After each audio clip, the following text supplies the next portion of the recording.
now with a very important presenter that will really affect our quality of life in our neighborhood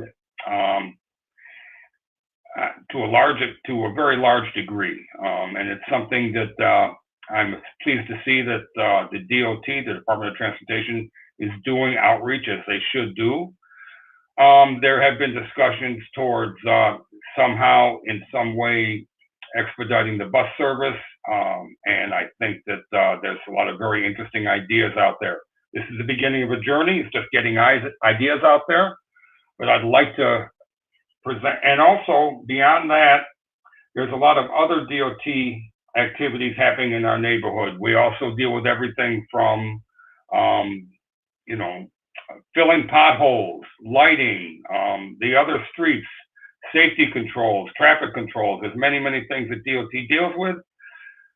So every year we do bring out our local representative for this district, and John O'Neill, if he could join us, and he can answer various questions about everything from 21st Street to potholes. John, I hope you found it interesting so far, and thank you so much for joining us. Of course. Thanks for having me, Richard. Hi, everybody. Thanks for having me tonight.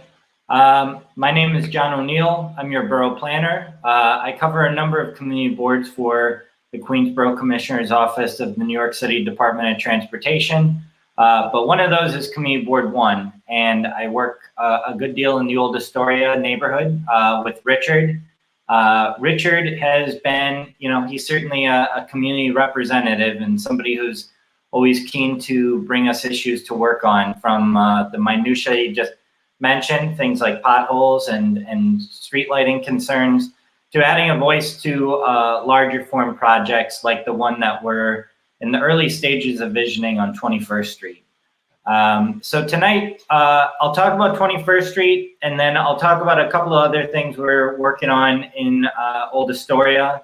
And then after that, if there are any questions or comments, I'm happy to take those in the chat. And, Richard, you can suss out what you want me to speak to if there's anything else. Mm-hmm. So on 21st Street, this was at the urging of Councilmember Costa Constantinides, former council member who we just saw. He had essentially, he reached out to New York City DOT and said, 21st Street, it's a thoroughfare. It continues to operate like an arterial, and I would like to see calming and an improvement to the existing transit service on the street. Obviously, last year with the fiscal crisis that the city and the country went through, the BQX is not going to be the focus on 21st Street any longer. Right now, we are talking about improving bus service and working on a general safety-oriented redesign of the street, and one that will hopefully increase the quality of life along the corridor. And so what we've done is, at the council members' urging, we put together a group called the Community Advisory Board. And that's a panel of community members selected by members of the community board, Councilmember Van Bramer, Councilmember Constantinides, your assembly member, Zoran Mamdani, Senator Janaris's office, and others who brought forward, these are the people we should be talking to in the initial planning stages for 21st Street. Now, I read earlier in the comments a colorfully named commentator who had some, comments about just the general outreach process. I think it's important to state that we are in the very early stages of planning here. But I think even in the 3 community advisory board meetings that we've had so far, everybody seems to be in concurrence that there is a need to improve transit service. There is a need to improve safety conditions and to try and crack down on various illegal behaviors here, from sidewalk parking to speeding. We've looked at the crash data. There's a significant amount of data here in terms of the number of people who've been hit, the number of vehicular crashes we've had, fatalities, serious injuries. So looking at that, we're looking at a portion of 21st Street between Hoyt Avenue South down to Queens Plaza South. And in the first 3 meetings, we've been brought a number of kind of community-based concerns And we've been working to incorporate those as we come up with a couple of conceptual ideas, which we hope to bring back in the fall, a little better tailored with some more data, and bring back to the community. And we will be holding a public meeting. We'll probably hold a couple more of these community advisory board meetings. And then the intention would be to bring it to the Community Board 1 Transportation Committee, vet it there, and get their feedback as well. But I think it's rare that we have a constant or kind of a uniform opinion of something needs to change on 21st Street. And I think we're there. So it's an interesting project to work on. And at the last meeting, and this is public record. So Richard, I would ask if you can include the DOT link. There's a copy of the full presentation, which was given in June. Tonight, we'll go through the 3 options that we're considering at this moment. And Richard, if you're able to pull those up on the screen. Victor, do so. Okay. Okay, and perfect. Link for the entire presentation and put that in into the chat for everybody to see. Thanks, and I'll include my phone number and email address as well, so people have the ability to reach out to me directly if they have questions or comments. So we're very early on in this, and we are at a stage of gathering feedback and trying to take everybody's concerns into consideration, while also being open about the fact that, you know, we intend to improve transit and pedestrian safety here. And there are some proven mechanisms that do work for that. And we think that there's, you know, generally a popular will to do that. So option 1, this is a queue jump lane and signals design. This is definitely the lightest touch intervention that we're looking at the moment. There are a couple of benefits here. So after picking up the passengers, a bus can get a green light before other traffic. So your standard New York City traffic light is red, yellow, green. We would use bus priority signals here, essentially holding the private vehicle traffic with a red and then allowing the bus to go around. The bus would have its own signal head, it's essentially a black background with either a white, it's a white vertical or horizontal figure, which signals to the bus driver that they have the right of way. That allows them to pass the congestion. There's a little bit of an extended bus lane for them where they pick up passengers. And then we would look at things like, improving bus shelters or doing off-board ticketing. Same number of travel lanes for cars and trucks as there are today. So there would be no lane reduction, and it would be very minimal adjustment to the existing parking regulations. So when I say this is, generally speaking, this is the lightest touch intervention. This is something that prioritizes buses and then would allow us to do we would do curb extensions at pretty much every intersection. And we are also reopening signal studies along the corridor because that was one of the pieces of feedback that we got in the initial 3 meetings, was that there are a number of intersections that people would like to see signalization at that are not presently signalized. There are a couple of limitations and challenges with this kind of light touch approach.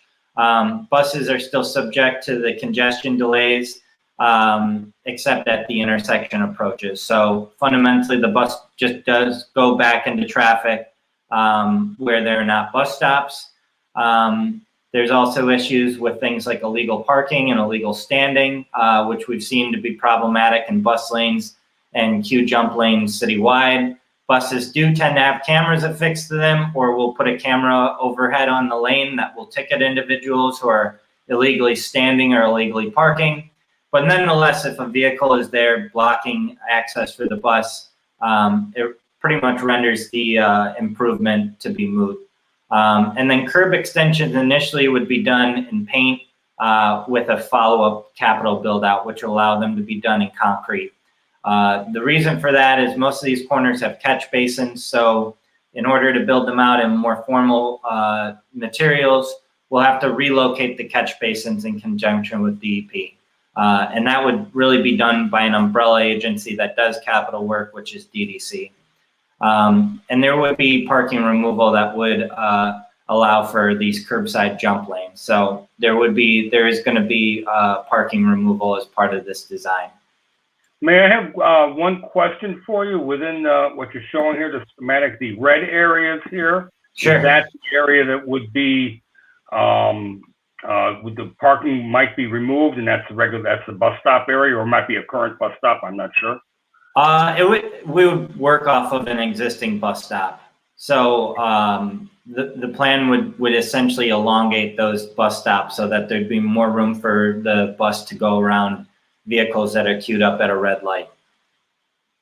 Okay, I see. Within the bus stop area, within that lane. Yeah, so for what it's worth, what is denoted in the graphic, the red area is probably already 3/4 no standing anytime for 2 buses to do pickup. Mm-hmm. So maybe it would be like 3 or 4 parking areas would be taken away, or do you have any idea? I would guess that per intersection with 2, it would probably be 2 spaces per stop. That would be my guess. More spaces. Okay. All right. Good. And then can we move on to option 2, or are there any other questions? I'm looking in chat right now, nothing. We can go back if we have to, but right now I don't see anything. Okay. Sure. So for option 2, I'll go through this, and if there's specific questions for 2 or for 3, we can answer those. And then after the fact, if they're just general project questions, I'll speak to those. Mm-hmm. Okay, so option 2, this is a little bit more of a dramatic intervention. This is the offset bus lane with bus bulb design. Bus bulbs provide extra space for people waiting for the bus. So instead of the bus pulling up to the existing curb, we would extend the sidewalk into, the parking lane where the bus stop is. So instead of the bus pad being the concrete pad where the bus pulls over at present, that would be built out like sidewalk. Again, you would have specific bus shelters, presumably off-board ticketing, things to expedite the pickup and drop off of people at those stations. Those bus bulbs and curb extensions would then shorten the distance for pedestrians to cross 21st Street. That addresses a big concern that we've gotten in terms of, please narrow the street, particularly at crossings, because it's a treacherous street to cross. And a number of the cases that we've seen are people being hit by vehicles traveling on 21st Street proper. It's a wide crossing. It's difficult for those who, it's just not really compliant with all abilities needs that we have in the community. By narrowing the travel lanes to one active travel lane for private vehicles, we would see less speeding by those trucks and vehicles. But the amount of on-street parking would essentially stay the same as it is now. So this option would entail really minimal parking loss. And in fact, considering that, one concept for speeding up the bus would be the consolidation of bus stops, you could reasonably say that we may have a net addition of parking under this design concept. So in that sense, there are elements in the community, people in the community who would, find that preferential, I think. And we've heard that as well. And I think that was one of the earlier comments, was that people were upset about existing parking conditions. Now, a lot of 21st Street is defined by curb cuts and by commercial parking and buildings where people don't own vehicles or have off-street parking. So that's also something that's going to be taken into consideration. The limitations and challenges, offset bus lanes may experience double parking without other measures in place. Same thing that we see with offset bus lanes citywide. People double park, and I think that is, knowing that and having experienced that on other bus projects I've worked on, it's just a testament to the need for additional loading zones, policing, and these buses having cameras affixed to them.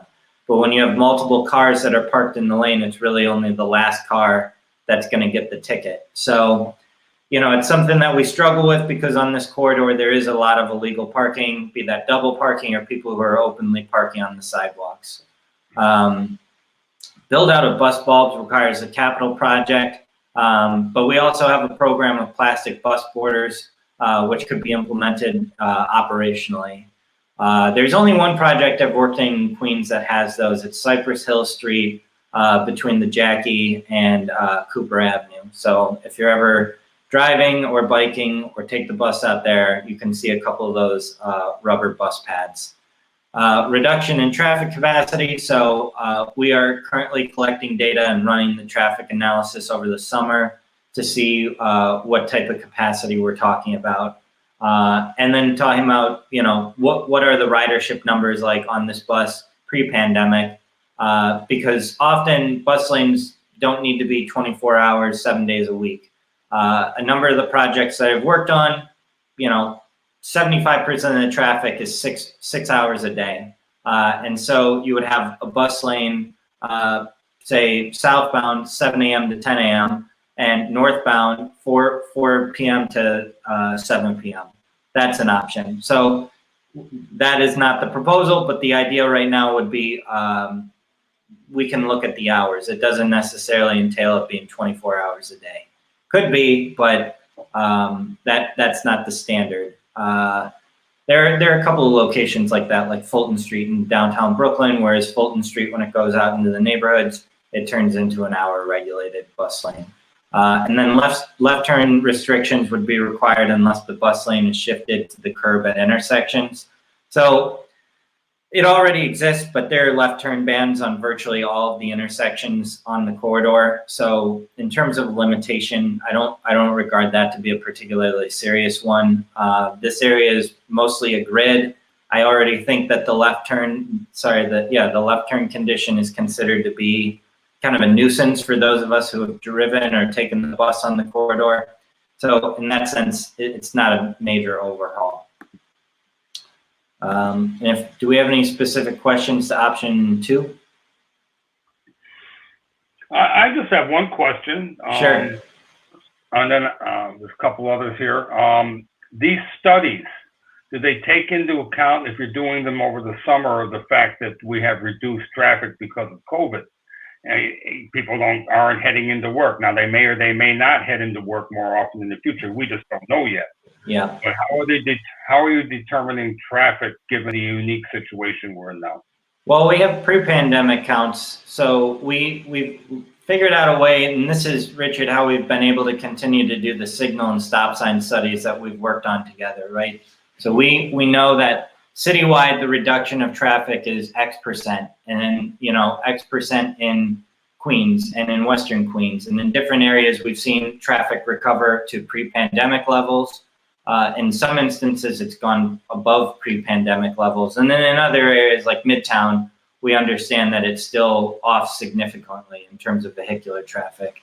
Not in terms of, and like pedestrian traffic is off as well. So signals and the traffic engineer that I'm working on with this has come up with an algorithm that allows them to estimate what those counts would be were we not still recovering from the pandemic.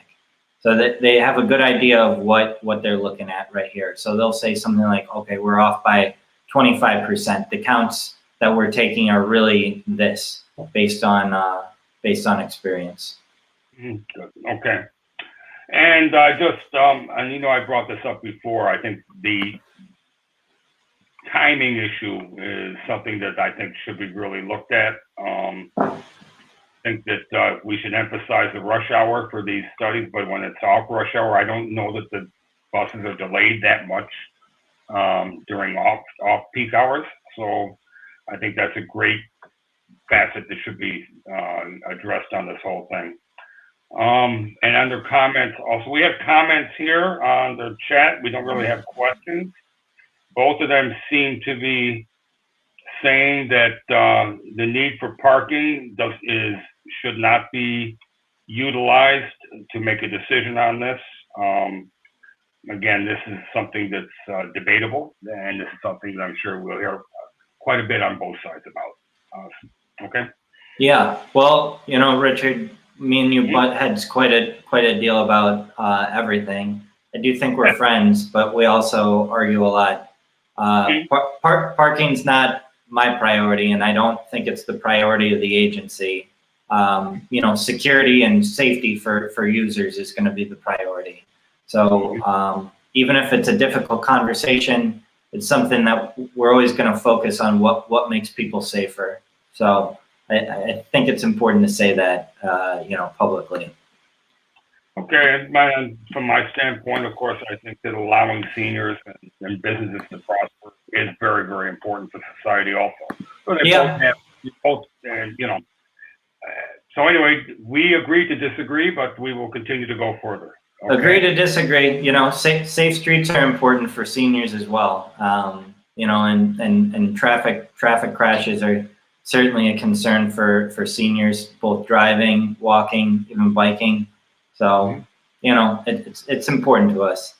And I guess we can take further comments after, but do you want to jump to the option 3? Yes, I think so. Mm-hmm. All right. So this is, okay, perfect. This is option 3. This is certainly the most aggressive treatment from a transit-oriented perspective. So this is a center running bus lane with bus stop islands. There are a couple of locations in New York City where we've done this, although this is a relatively new treatment in New York. There are many other cities around the world that have done this, and many cities in the United States that have done this. But the Edward R.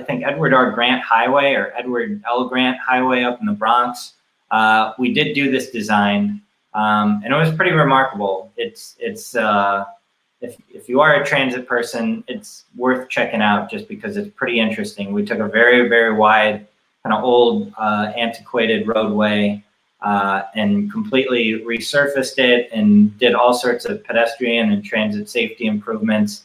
And I think it's cool no matter what. If you're interested in construction, it's a cool job. So benefits are that the bus stop islands provide extra space for people who are waiting for the bus. Islands extend into the crosswalk, which would make it safer for pedestrians to cross 21st Street. So we get the pedestrian safety component. And then buses would have their own lane so that they can move faster. So this configuration is very similar to what that BQX proposal was going to be. Essentially, the BQX, one of the design concepts was, run the BQX down the middle of 21st Street, down to Long Island City with this style of, boarding islands. Center running bus lane also avoids kind of the bane of bus lanes in New York City, which is double parked vehicles. Now, it's New York, so I can't guarantee a vehicle won't illegally park there because they seem to illegally park everywhere. But this seems to be the design that's least inclined for that sort of behavior. And then obviously we would see less speeding with the single lane for cars and trucks, because this design, again, it tightens up the roadway. And unlike option 1, you take away a lane of traffic for private vehicles. In an instance like this, where you have the bus only lanes running down the median, that I can almost guarantee would be a 24/7 design. That would not, in any context, be a rush hour design. The only vehicles who could use that would be MTA vehicles, and then, FDNY and NYPD as needed. So limitations and challenges, you have the reduction of private vehicle traffic capacity. So again, that's what we're doing the traffic analysis this summer for. Left turn restrictions are required. Again, it's kind of superfluous considering that's already in order. And then buses will need to transition to and from center running lanes on either side of the treatment. And then parking removal would be done to allow for the curbside travel lanes. This would be the most dramatic in terms of parking loss, because you're essentially going to take your travel lane and bring that over to the curb when you approach every intersection. So not stating an opinion one way or the other on that, but that's the option. So those are the 3 things that we're primarily looking at this time. That's what we're doing the traffic analysis for, and that's why I'm here tonight, is to hear how you as members of the community are feeling about these 3 designs, and or just how you're feeling about the corridor generally. If you think that there are other things that we've missed that we need to be focusing on, whatever it is, I'm eager to take your feedback And I can guarantee that there will be future public forums and ways for you to voice your opinion on this project. So we're not shovel ready. We're out doing the outreach. We're at step one. So if people are concerned or worked up, we're early on in this thing. Mm-hmm. Okay, well, looking at the comments, it looks like you do have 100% of the comments that were put in favor of option 3. Okay, so I don't know if you want to go through and read each one, you can. I'm okay. I'll take it. I don't know that I need to read them out loud, but if you want me to, I'll read everybody's comments. I will say that on the basis of the third meeting that we had at the Community Advisory Board, and Richard, you were there, I would say 90% of the comments that we got at that meeting were in favor of option 3. I know that, your perspective is more oriented towards like option 1 or 2. And I heard, after the fact, I heard somebody who was an advocate for 2, but right now I'm primarily hearing from people that option 3 is their preference. And I think it's, the comments that I've gotten are more about like a larger forum, desire to see 21st Street operate more like 31st Street and actually be a transit-oriented corridor, because you do have a number of very high-density, mid-rise residential buildings that are on that corridor. It's a little bit of a walk over to the subway. And, this type of bus service, be it a first phase or just a complete project, it takes you down to the F train, and it takes you down to, could at a future date take you down to other, subway stations. And I think it would certainly be convenient for those of us who do take the bus. So that's my take on it. And that's also the take that I've gotten from a number of people who have reached out to us about it. Okay. Well, do you have also, I think, did you give your email and information? Oh yeah, let me do that. I'm sending that now. People that want a chance to comment if they want to. Just typing it up. Okay. And you have the link for the presentation? The link, I think it's already in there. I think. Oh, okay. Got it. Did you put it up? I think, Victor, you put that in already, right? Let me look here. Let me see.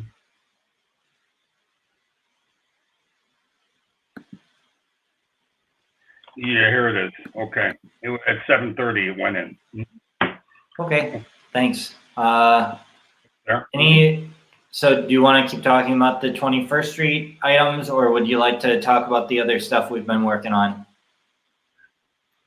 Why don't we, what time is it now? Why don't we, okay. We can go through a little bit more of some of these questions. Sure. Okay, AFC says, have you considered making bus and truck lanes IF? And I'm not sure what he's actually,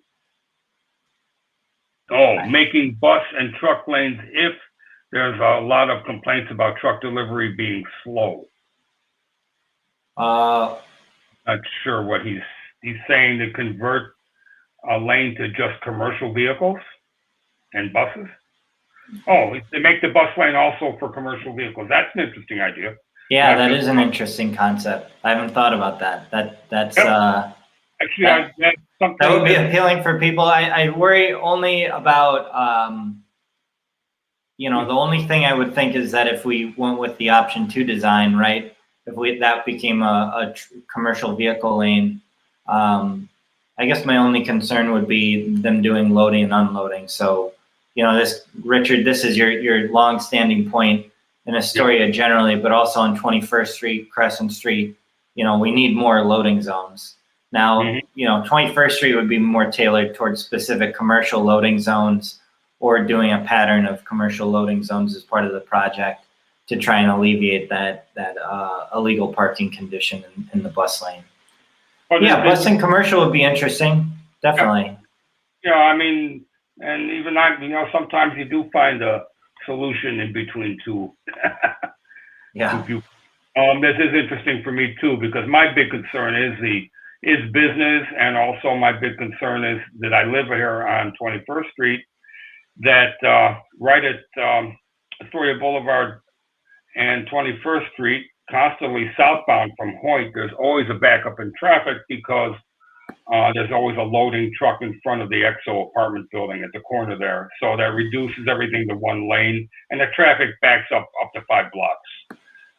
So it's a real problem when you reduce everything to one lane. I do have my main issue is with one lane is I think that it's too liable to back up, and it also has issues too because idling cars are not the healthiest thing to have in front of your house. The same either. So some component of that though is the unexpected bottleneck of it, right? I mean, so McGinnis Boulevard, for example, if you're ever driving on McGinnis going southbound towards the BQE, there's a new apartment building, big 8-story building. Every hour there are those FedEx and Amazon trucks, and that is a building that needs to have a residential loading zone. Now, there's a question about whether or not McGinnis really needs 2 lanes of traffic. That's not tonight's discussion, but I think the reason that bottlenecks occur is because people have this unexpected movement. Now, if it was consistently 1 lane of traffic, I don't think that is the same sort of impact as you see as, you know, there's 2 lanes of traffic and then there's 1 lane and then there's 2 lanes. I think the irregularity, the merge condition, that type of stuff is what, you know, causes congestion. That's my view on it though. Okay. Well, anyways, I think this is a very interesting idea, AFC. I think it really really is worth considering. Andy Gilbert, also, what's the timeline for this? Whatever treatment is. So timeline's fast. You know, this is when DOT wants to move on a project, the amount of, you know, construction and human resources that can be put to something is pretty remarkable. And so for 21st Street, I mean, we're reaching out. That's what we did kind of an initial spring outreach. This summer, we'll continue to take feedback. In the fall, we're going to work on an outreach process, but we are designing a project over the summer. And we're gathering that data as we design it, and we're seeing what works. We'll have 3 drawings that we're going to look at. But I do think that we're going to go to the community board in the fall, propose it, and then likely be looking at doing some sort of treatment by spring of early next year. Okay, well, I'm looking at the rest of these questions, and they are all basically for people that are in favor of the option 3. So I think that we can take that under advisement, and we can go to some of the other subjects that you wanted to discuss. But okay. Thank everybody for giving their comments too, and they are not being ignored. They're forever digitally inscribed here, so, and we can refer back to them later.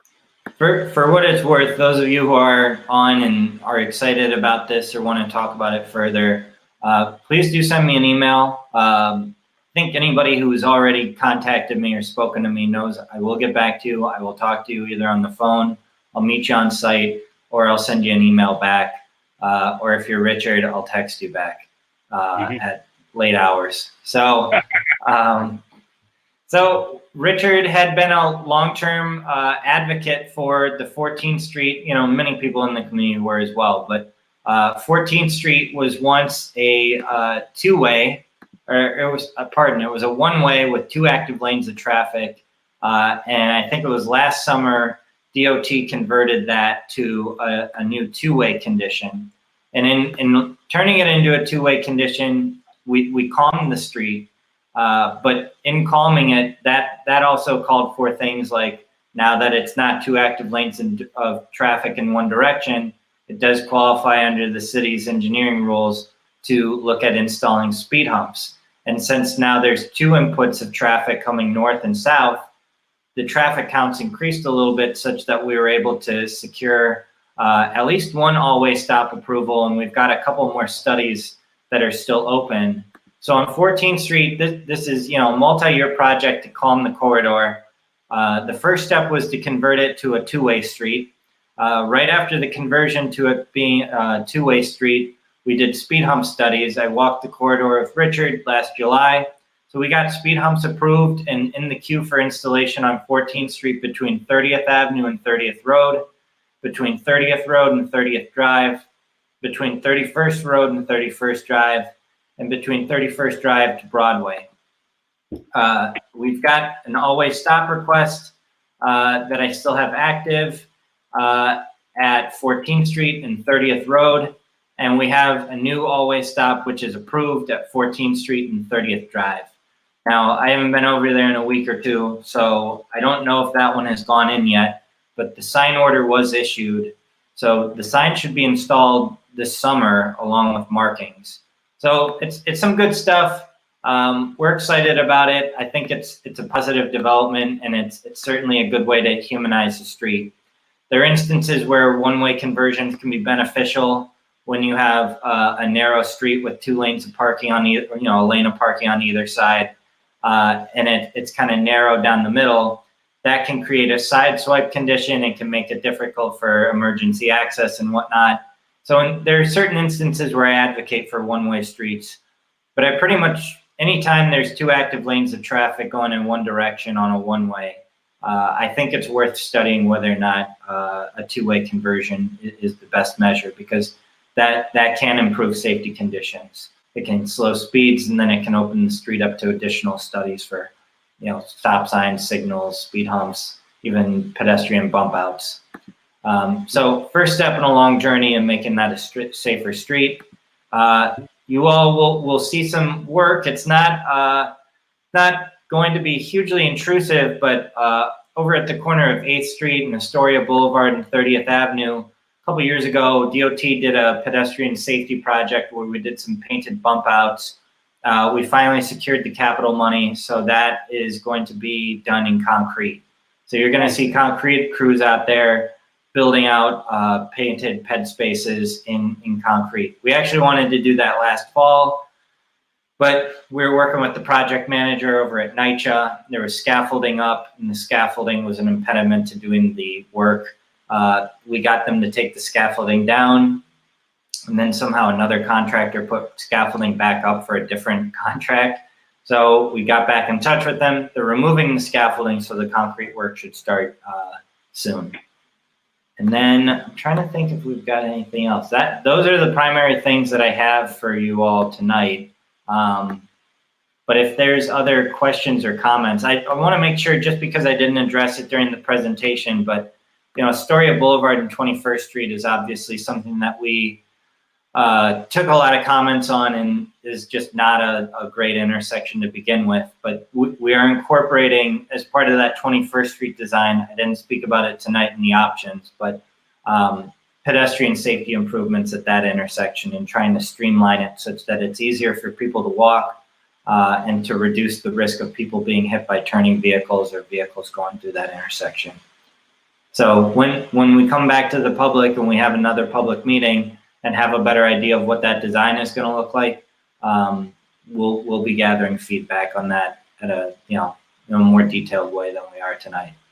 Mm-hmm. We do have one more, actually, a comment from somebody who doesn't seem to want option 3. They want option 1. And they seems that the most reasonable, in my opinion, since the population of Astoria is constantly increasing, and we need 2 lanes on 21st, as there are many people using 21st Street to take the bridge or to go to the many desirable destinations. Don't we have any other streets with?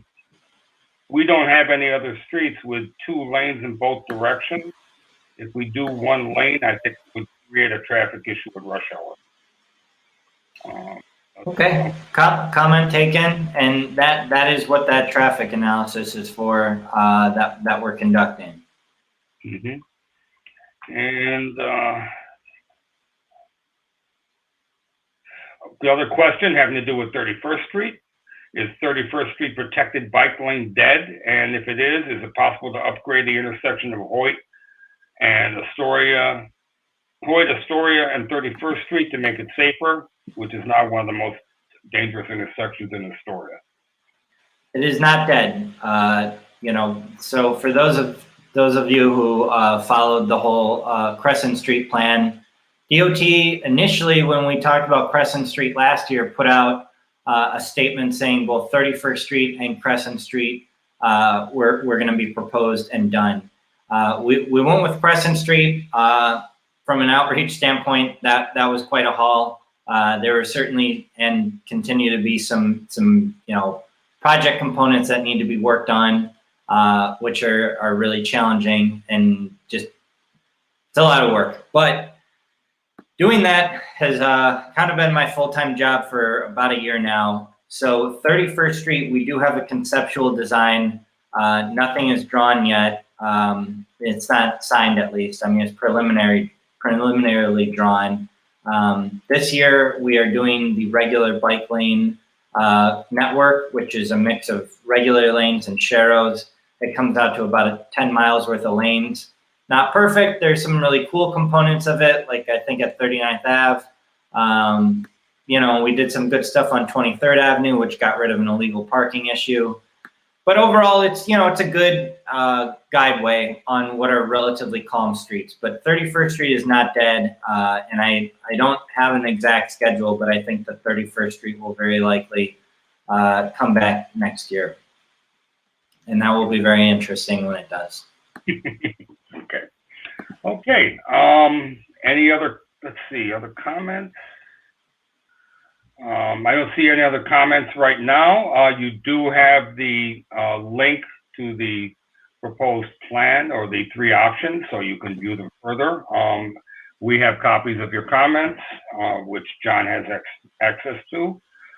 So what about anything else, little mundane things like filling potholes or light fixtures, things like that? Or there are sections that people may not be aware that DOT is responsible for, like certain sidewalk conditions and things like that? Sure. So, for those who want to do a little 101 on what DOT does, potholes, that's us. Cave-ins, we'll inspect those. Usually a cave-in is a result of an underground condition.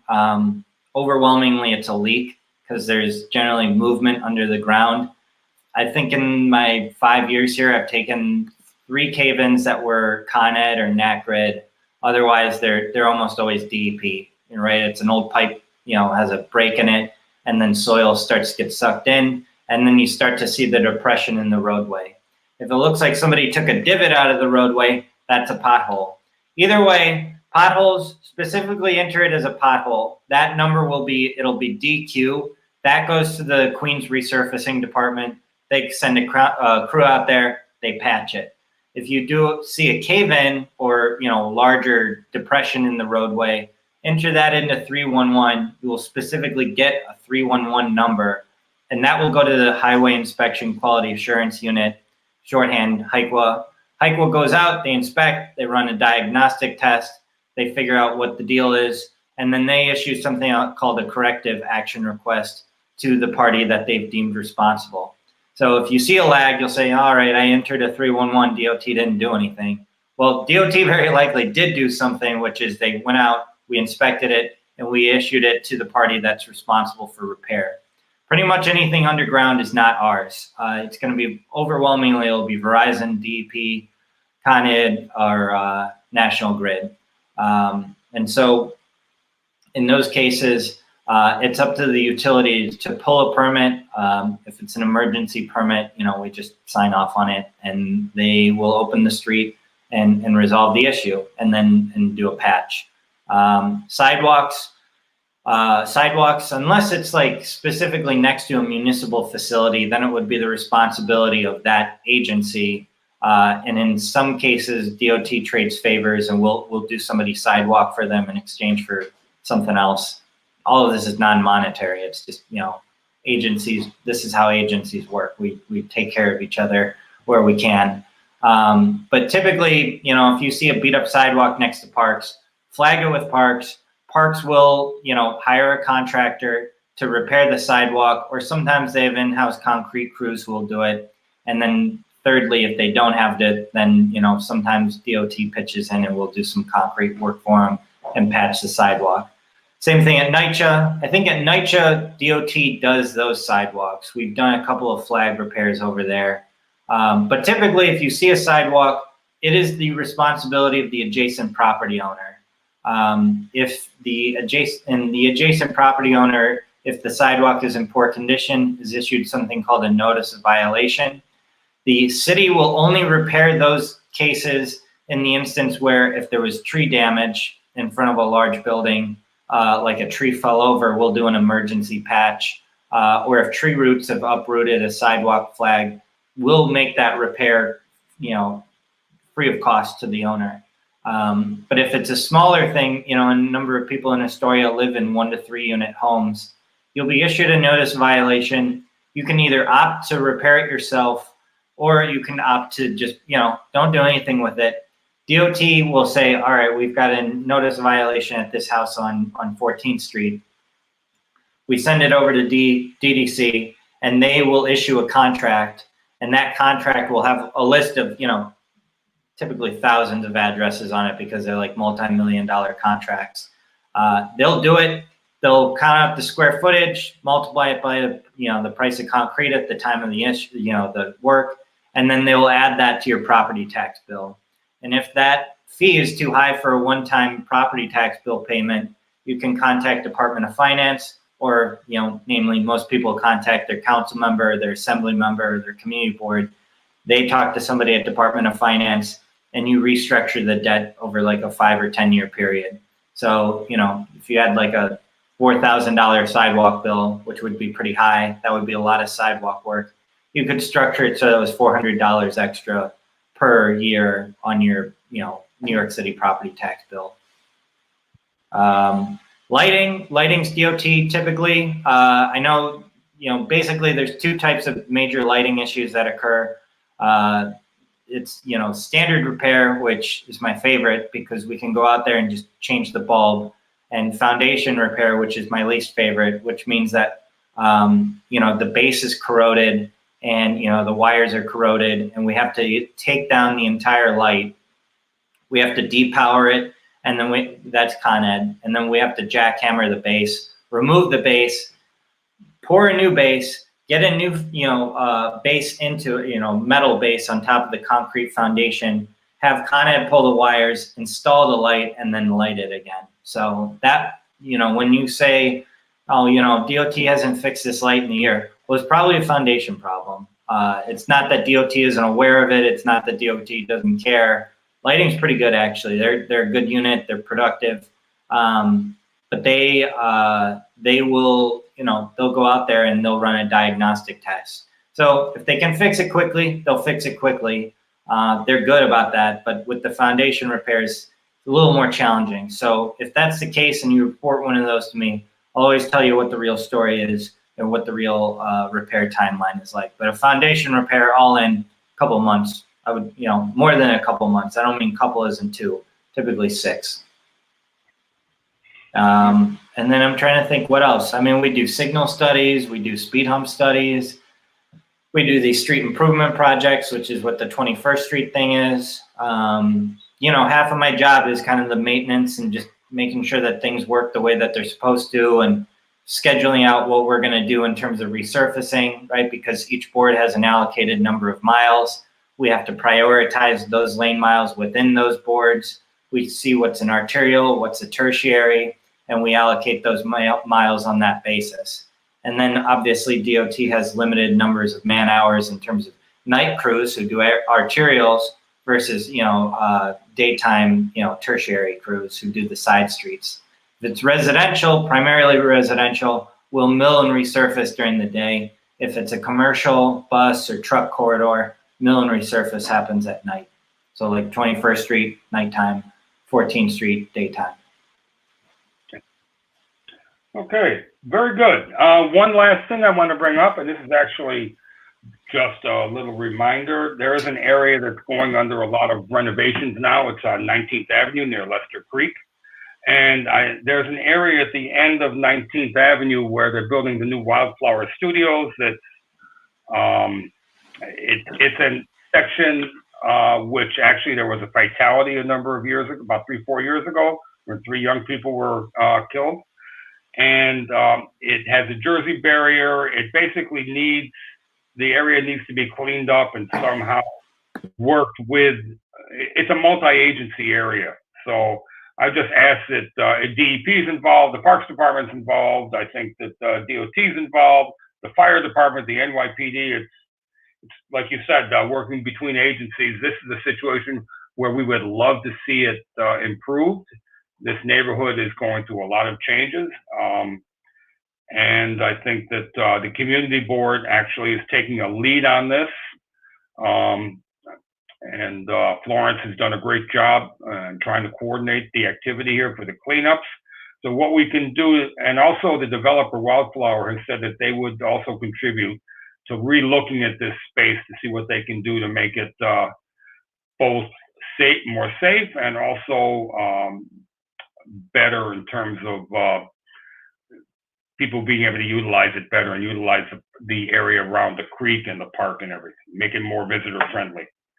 So I hope that you take that back, and I hope that you reach out to Florence and you guys work with her to get this done, because I think it's an important project. Okay. Thank you. Okay.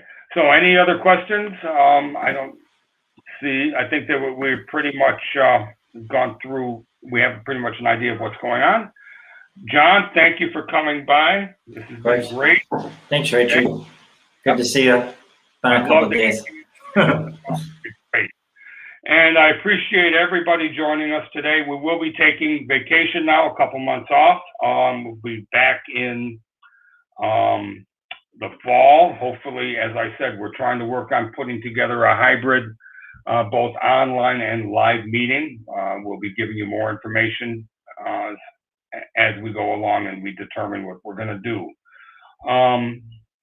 And again, it's been a very interesting year, to say the least. But it's glad to see that we're all coming out and we're starting to, again, life is starting to come back to normal, so that's great. So I'd like to thank everybody for joining us, and see you in September.